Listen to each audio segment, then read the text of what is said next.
क्या आप जानते हैं कि हाथी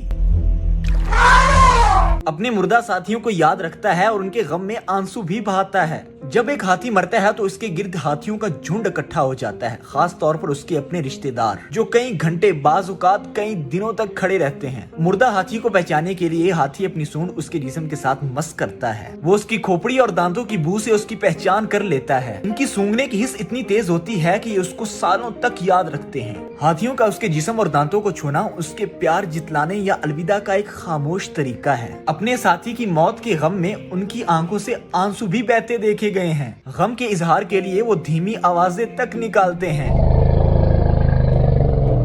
और कुछ हाथी तो खाना खाना भी छोड़ देते हैं। उसके जिस्म पर मट्टी, घास, पत्ते और शाखें डालकर उसके जिस्म को ढांपते हैं, जो तदफीन के अमल से मिलता जुलता है। ये वो उनके जज्बात हैं जो इंसानों से कुछ हद तक मिलते जुलते हैं। लेकिन मेरा एक सवाल है कि क्या हम दूसरों का इस तरह ख्याल करते हैं?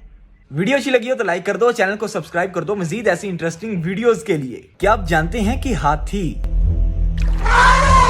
अपने मुर्दा साथियों को याद रखता है और उनके गम में आंसू भी बहाता है। जब एक हाथी मरता है तो उसके गिर्द हाथियों का झुंड इकट्ठा हो जाता है, खास तौर पर उसके अपने रिश्तेदार, जो कई घंटे बाजुकात कई दिनों तक खड़े रहते हैं। मुर्दा हाथी को पहचानने के लिए हाथी अपनी सूंड उसके जिस्म के साथ मस करता है। वो उसकी खोपड़ी और दांतों की बू से उसकी पहचान कर लेता है। इनकी सूंघने की हिस्स इतनी तेज होती है कि ये उसको सालों तक याद रखते हैं। हाथियों का उसके जिस्म और दांतों को छूना उसके प्यार जितलाने या अलविदा का एक खामोश तरीका है। अपने साथी की मौत के गम में उनकी आंखों से आंसू भी बहते देखे गए हैं। गम के इजहार के लिए वो धीमी आवाजें तक निकालते हैं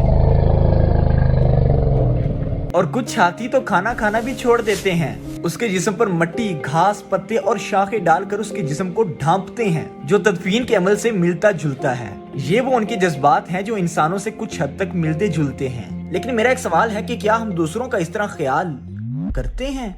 वीडियो अच्छी लगी हो तो लाइक कर दो, चैनल को सब्सक्राइब कर दो मजीद ऐसी इंटरेस्टिंग वीडियोस के लिए।